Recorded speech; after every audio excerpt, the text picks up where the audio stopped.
தேவ ரகமான விசுவாசம், the God kind of faith is released through our words.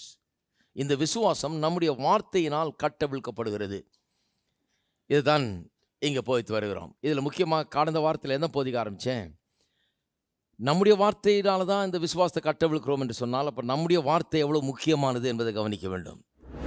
வசனத்தை கேட்டிங்கல்ல, அதன்படி பேசுகிறது தான் பிரதானமாக நீங்கள் செய்யக்கூடிய ஒன்று. Your primary action, the foremost action of faith is speaking according to what you heard.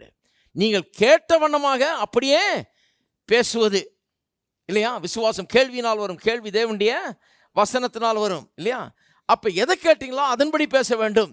அதுதான் செய்கிறது. தேவன் பாருங்க, சிருஷ்டிப்பில் என்ன பண்ணார்? வெளிச்சம் உண்டாக கடவுது என்றார். அதுக்கப்புறம் கார்பெண்டரை கூப்பிட்டு பிளம்பரை கூப்பிட்டுனாரா? வேற ஒன்றும் பண்ணல, கையை காலை வச்சு ஒன்றும் பண்ணல. பாருங்க, பேசினார், அவ்வளோதான். வெளிச்சம் உண்டாக்குறதுனார், வேற ஒன்றுமே செய்யலை. கையை காலை வச்சு ஒன்றும் செய்யலை, பேசுறதை மட்டும் செய்தார். சிலர் பேசுறது ஒரு செய்கையா, சொல்றத ஒரு செய்கையா நம்ம எடுத்துக்கொள்ளலாமா? சொல்றது ஒரு செய்கை இல்லைன்னு நினைக்கிறாங்க. நான் சொல்றேன், இந்த உலகத்தை அண்ட சராசரங்கள் அனைத்தையுமே சொல்றதுனால தான் உண்டாக்குனார். நான் சொல்லுகிறேன், சொல்லுகிறது ஒரு செய்கை, செய்கையை காட்டிலும் மேலானதாக இருக்கிறது சொல்றது. அப்ப சொல்றதை சரி பண்ண வேண்டும், நம்முடைய வார்த்தைகளை நாம் சரி பண்ண வேண்டும். திருப்போம் நீதிமொழிகள், சில வசனங்களை காண்பிக்கிறேன் பாருங்க, நம்முடைய வார்த்தை எவ்வளோ முக்கியம் உள்ளதுன்றது. நீதிமொழிகள் நிறைய வசனங்களை பார்க்க போகிறோம். நீதிமொழிகள் 6ஆம் அதிகாரம் 6:2.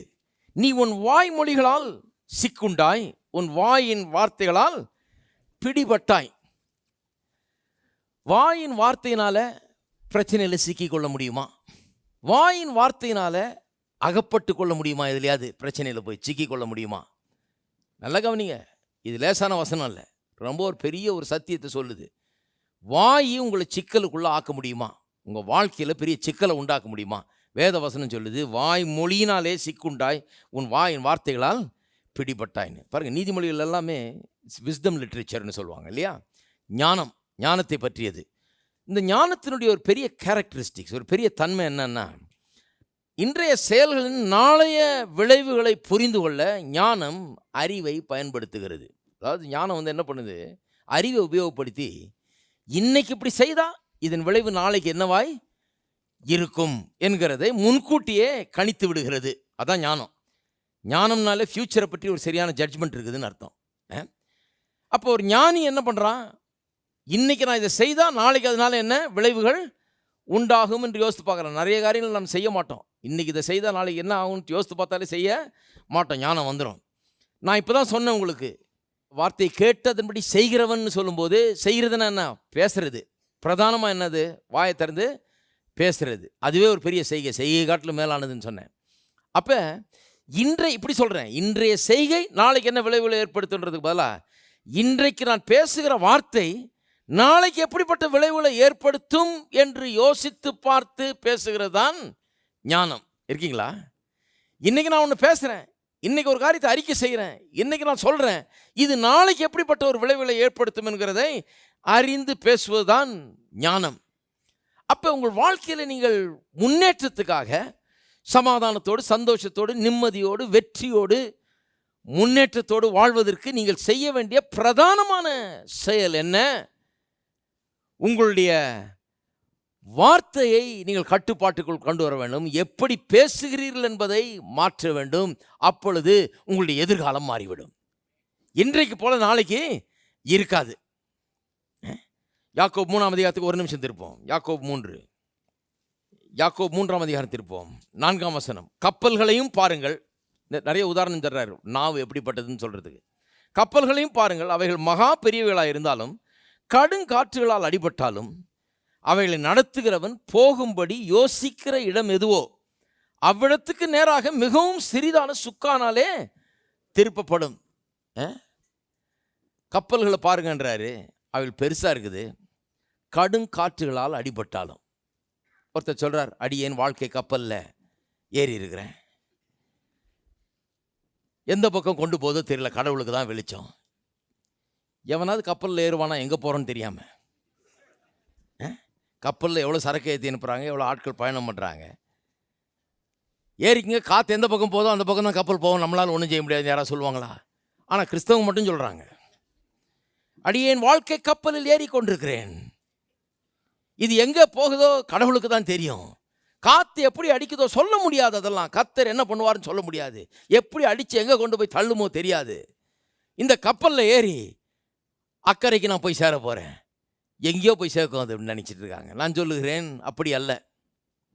சொல்லியிருக்குது, கப்பல்களை பாருங்கள், அவைகள் பெரியவைகளாக இருந்தாலும் கடுங்காற்றில் அடிபட்டாலும். கடுங்காற்று வருது வாழ்க்கையில். எத்தனை பேர் சொல்கிறீங்க, சில நேரத்தில் புயல் வீசுது, காற்று அடிக்குது, நடக்கக்கூடாத காரியங்கள்லாம் சில நேரத்தில் சந்திக்கிறோம். நம்ம ரொம்ப பிரச்சனைகளை சந்திக்கிறோம் வாழ்க்கையில்.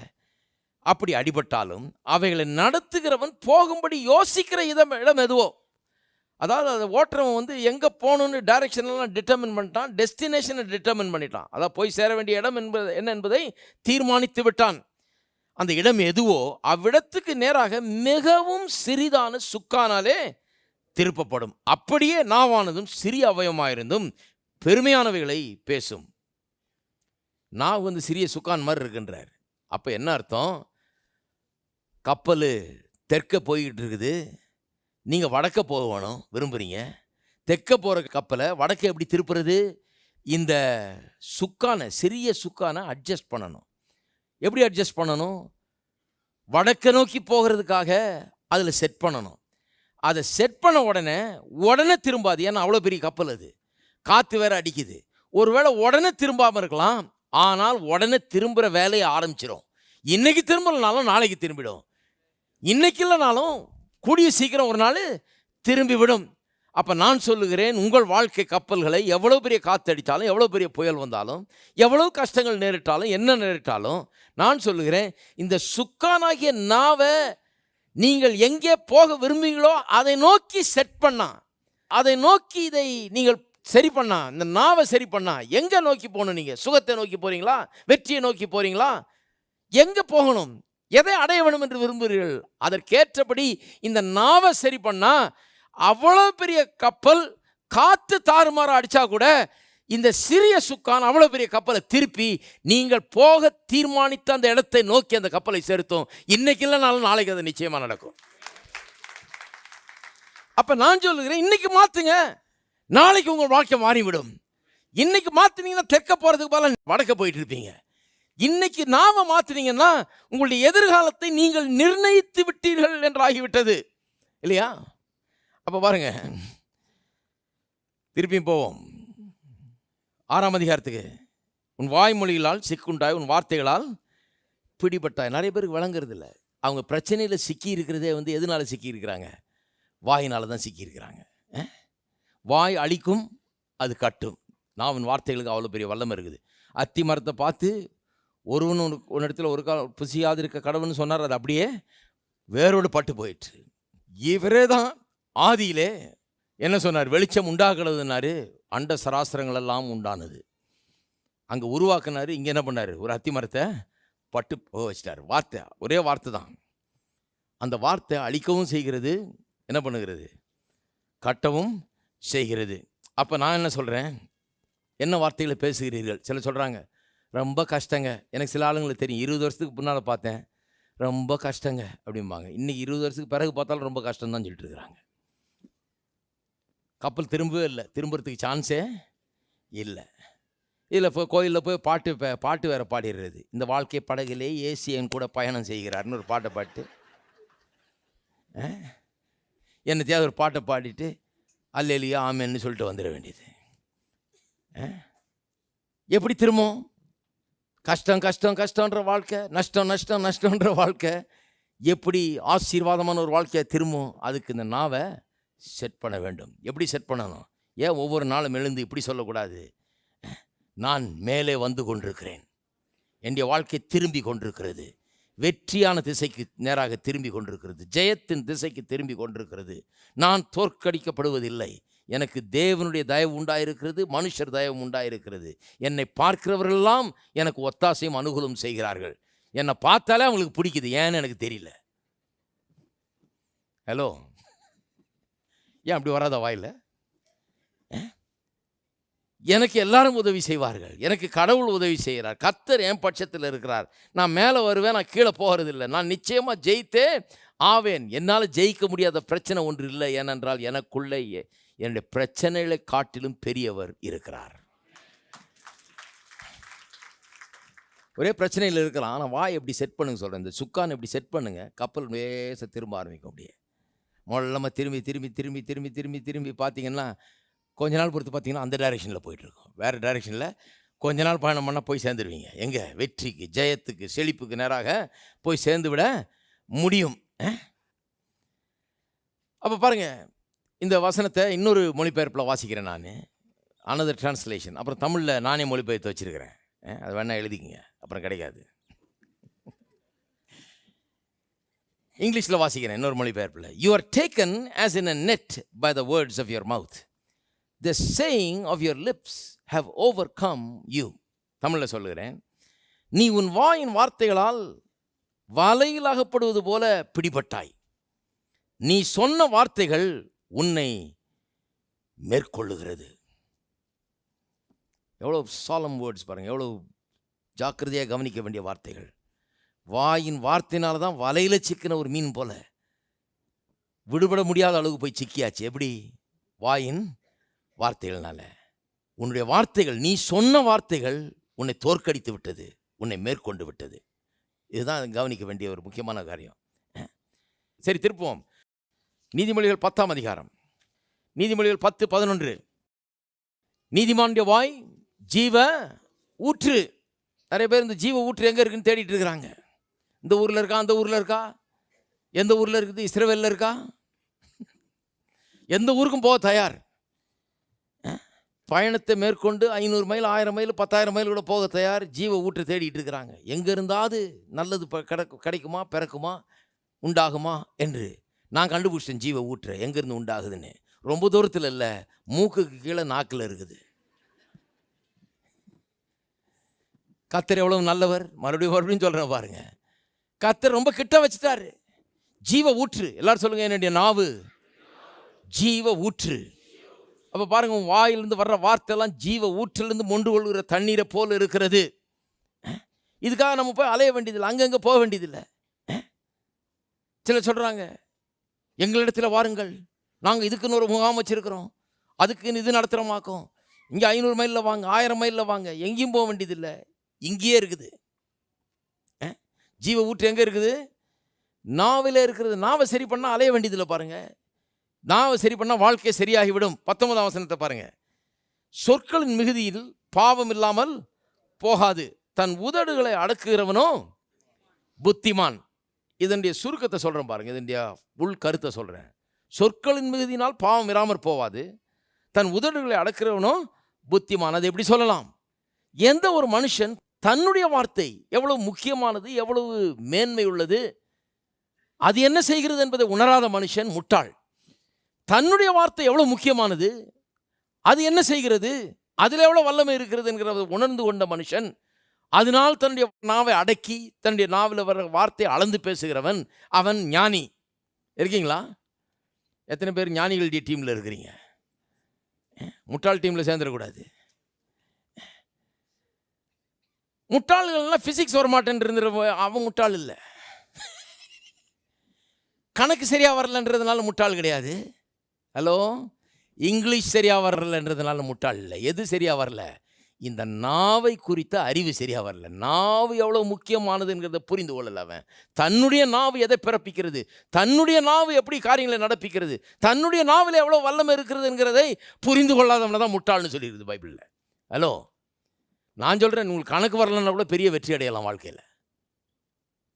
ஹலோ, நீங்கள் சொல்கிறீங்க எப்படியா தெரியும்? எனக்கு தெரியும். ஆல்ஜிப்ரா வரலன்னு சொல்லி அதனால வாழ்க்கையில் தோல்வி வேண்டியதில்லை, வெற்றி அடைஞ்சிடலாம். ஃபிசிக்ஸ் கெமிஸ்ட்ரி தெரிலன்னா கூட வெற்றி அடைஞ்சிடலாம். ஆனால் இந்த நாவு எவ்வளவு மேன்மை உள்ளது என்று புரிந்து கொள்ளலாம், வெற்றி அடையவும் முடியாது.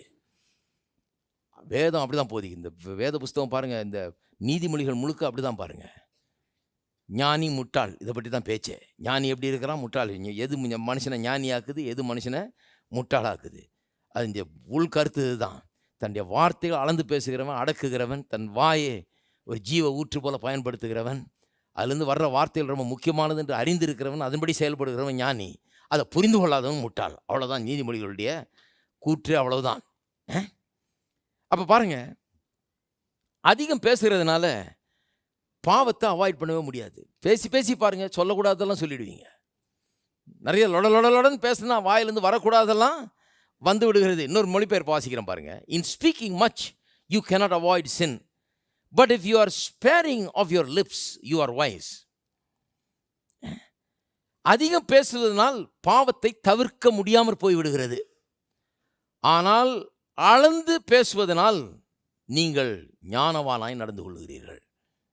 இன்னொரு மொழிபெயர்ப்பு, where there is much talk there will be no end to sin, but he who keeps his mouth shut does wisely. எங்கே அதிகம் பேச்சு இருக்கிறதோ அங்கே பாவத்திற்கு முடிவிராது. தன் வாயை மூடிக்கொள்ளுகிறவன் ஞானியாய் நடந்து கொள்ளுகிறான். இருக்கீங்களா? திருப்பம் பிரசங்கி 5, ஒரு நிமிஷம் அங்கே போயிட்டு வருவோம். நீதிமொழிகள் அப்படியே வச்சிருங்க. 5 2ஆம் வசனம், தேவ சமூகத்தில் நீ துணிகரமாய் உன் வாயினால் பேசாமலும் மனம் பதறி ஒரு வார்த்தையும் சொல்லாமலும் இரு. ஏன் இவ்வளோ குறிப்பாக சொல்லியிருக்குது? மனம் பதறி ஒரு வார்த்தை கூட சொல்லக்கூடாதுன்றது. துணிகரமாக பேசக்கூடாது, ஒரு வார்த்தை கூட தப்பான வார்த்தை வரக்கூடாதுன்றது எவ்வளோ முக்கியம் பாருங்கள். கடவுள் நம்முடைய வார்த்தையின் மேலே, அவருடைய வார்த்தையை சொல்லலைங்க. கவனிக்கிறீங்களா? அவருடைய வார்த்தையை சொல்ல, அவருக்கு இல்லை பிரச்சனை, அவர் கரெக்டாக தான் பேசுகிறாரு. நமக்கு தான் பிரச்சனை. துணிகரமாக ஒரு வார்த்தை கூட பேசாதங்கிறாரு. வாயினால் பேசாமலும் மனம் பதறி ஒரு வார்த்தையும் சொல்லாமலும் இரு. ஒரு வார்த்தையில் அவ்வளோ வல்லமே இருக்குமா? ஆமாம், அதனால தான் சொல்ல, ஒரு வார்த்தை கூட சொல்லாத. மனம் பதறி வாயில் வந்துருச்சுன்றதுனால சொல்லாத. ஒரு வார்த்தையில் எவ்வளோ பெரிய ஒரு வெயிட்டை வைக்கிறாரு பாருங்க. ஒரு வார்த்தை அழிச்சிடும், ஒரு வார்த்தை கட்டிடும். ஒரு வார்த்தையும் பேசாமல் இரு. மனம் பதறி, தேவன் வானத்தில் இருக்கிறார், நீ பூமியில் இருக்கிறாய், ஆகையால் உன் வார்த்தைகள் சுருக்கமாய் இருப்பதாக. எல்லாம் சொல்லுங்க, பக்கத்தில் இருக்கால பார்த்து, உன் வார்த்தைகள் சுருக்கமாய் இருப்பதாக. இதெல்லாம் அப்படியே வாழ்க்கையில் கடைபிடிக்கணும். ஷார்ட்டாக பேச கற்றுக்கணும். ஷார்ட் அண்ட் டைப்பிஸ்ட் மாதிரி. எஸ், நோ, அவ்வளோதான், பிரச்சனையே கிடையாது. சுருக்கமாக இருப்பதாக. ஏன்னா லொடன்னு பேசினா அதில் பிரச்சனை வந்துடுது பாருங்க. பிசாசு பாருங்க, ஒரு ஆளை கெடுக்கணும்னா அவன் நினச்சபடியெல்லாம் கெடுத்துட முடியாது. பிசாசு அவ்வளோ பெரிய வல்லமை உள்ளவன் இல்லை, அதை முதல்ல சொல்லிடுறேன் உங்களுக்கு. அவன் வந்து நேரம் அவங்க வீட்டில் பூந்து எல்லாத்தையும் அழிச்சிட முடியாது. அதெல்லாம் சும்மா பிசாசு இருக்கான் ஜாக்கிரதை வந்து பூந்துருவானாக்கும், அப்படிலாம் ஒன்றும் கிடையாது. எப்படி பூடுறான்னு சொன்னால், உங்கள் வாயை வச்சு தான். முதல்ல வாயை பற்ற வைக்கிறான். நாவு நெருப்பு அப்படின்னு சொல்லியிருக்குது. சிறிய நெருப்பு பெரிய காட்டை கொளுத்துகிறது. அப்போ பிசாசுக்கு உங்கள் நாவு தேவைப்படுகிறது. எப்படி கர்த்தருக்கு உங்கள் நாவு தேவைப்படுதோ, கர்த்தர் உங்களை ஆசீர்வதிக்க முடியாமல் இருக்குது சில நேரத்தில். ஏன்னா நாவு கோஆப்ரேட் பண்ண மாட்டேங்குது. கர்த்தரே கொண்டு வந்து ஆசீர்வாதத்தை கொட்டினாலும் இந்த நாவுனால அது போய் சேர மாட்டேங்குதாங்க. அதே போல் கர்த்தருக்கு எப்படி உங்களுடைய நாவு ரொம்ப முக்கியமானதாக இருக்குது, அதை சரியாக யூஸ் பண்ணு, அப்போ தான் நீ நல்லா இருக்க முடியும்னு சொல்கிறாரோ, அதே போல் பிசாசுக்கும் உங்களுடைய நாவு தேவைப்படுது. அவன் கெடுக்கிற வேலை செய்கிறதுக்கும் உங்களுடைய நாவு தேவைப்படுது. உங்களுடைய நாவு இல்லாமல் அவன் உங்களை கெடுத்துட முடியாது. உங்களுடைய நாவை மட்டும் நீங்கள் அவனுக்கு கொடுக்கலனா, அவன் கொடுக்குற எண்ணங்களை நீங்கள் பேச மறுத்து விட்டீர்களா, வாயை மூடிட்டு இருந்தீங்கன்னா அவன் வெளியே இருந்து வேடிக்கை தான் பார்த்துட்டு இருக்க முடியும், உள்ளே நுழைய முடியாது. எந்த நிமிஷம் நாவை அவனுக்கு கொடுக்குறீங்களோ, ஒப்படைக்கிறீங்களோ, அவனுடைய வார்த்தையில் பேசுவதற்கு, அவன் தூண்டுகிற வார்த்தையில் பேசுகிறதுக்கு ஒப்படைக்கிறீங்களோ, அந்த நேரம் அவனுடைய அழிவின் வேலையில் உங்களுடைய வாழ்க்கையில் ஆரம்பிக்கிறான். லொடன்னு பேசுகிறத பற்றி தான் அங்கே இருக்குது. வார்த்தையின் மிகுதி பாவத்தை உண்டாக்குது இல்லையா? நிறைய பேசுகிறவங்கள பாருங்கள், 2 காரியத்தை பேசுவாங்க. ஒன்று தங்களுடைய பிரச்சனையை பேசுவாங்க, 2வது மற்றவர்களுடைய மிஸ்டேக்ஸை பேசுவாங்க. எல்லாம் ஒன்றும் தெரியாத மாதிரி இருக்கீங்க. இந்த 2 தான் அவங்க சப்ஜெக்டு. தங்க ப்ராப்ளமு, தங்களுடைய பிரச்சனை, மற்றவர்களுடைய தப்பு. அவர் இப்படி செஞ்சுட்டார், இவர் இப்படி செஞ்சுட்டார், அது தெரியுமா உனக்கு, இது தெரியுமா உனக்கு. ஆனால் நீங்கள் செய்யக்கூடியதெல்லாம், ஒருத்தர் தப்பே செஞ்சால் கூட நீங்கள் செய்யக்கூடியதெல்லாம், அந்த தவறாய் போகிற மனுஷன் பேரில் கூட விசுவாசத்தை பேசுகிறது தான் நல்லது. அப்படி யாராவது உங்கள்கிட்ட வந்து சொல்லும்போது என்ன சொல்லணும்? பரவாயில்லைங்க, ஜெபம் பண்ணுவோம், கர்த்தர் எல்லாத்தையும் திருப்புவார், நல்ல விதமாக திருப்புவார், கர்த்தர் எல்லாத்தையும் மாற்றுவார், கர்த்தரால் கூடாத காரியம் ஒன்றுமில்லைன்னு சொல்லி ஓடி போயிடுவாங்க. ஏன்னா இந்த ஆளுக்கு பேசுகிறதுக்கு தோது யாரும் கிடைக்க மாட்டாங்க. எல்லா கிறிஸ்தவர்களும் இப்படி பண்ணால் என்ன ஆகும்னு யோசித்து பாருங்கள். சிலர் கம்பெனியே கிடைக்காது, சில ஃபெல்லோஷிப்பெல்லாம் மூடிட வேண்டியது தான், ஃபெல்லோஷிப்பே நடக்காது. அவதூறு பேசுறதுக்கு ஆள் கிடைக்காது பாருங்க. எல்லாத்தையுமே நீங்கள் எந்த பற்றி யாரை பற்றி என்ன தப்பு செஞ்சாலும் வாங்க ஜெபம் பண்ணுவோம், கர்த்தரத்தில் ஒப்படைச்சிருவோம். இதை கர்த்தர் அதை பார்த்துக்குவார், கர்த்தர் அந்த மனுஷனை மாற்றுவார். நம்ம தப்பாக பேச வேணாம், நம்ம கர்த்தரத்தில் ஒப்படைப்போம், கர்த்தரை திருத்துவார் அப்படின்னு சொல்லும்போது அங்கே இடமே எல்லாம் போயிடுது. இப்போ நல்லா கவனிக்க வேண்டும். அப்போ நாவு நிறைய பேசும்போது அது பாவத்தை பிறப்பிக்கக்கூடியதாக இருக்கிறது.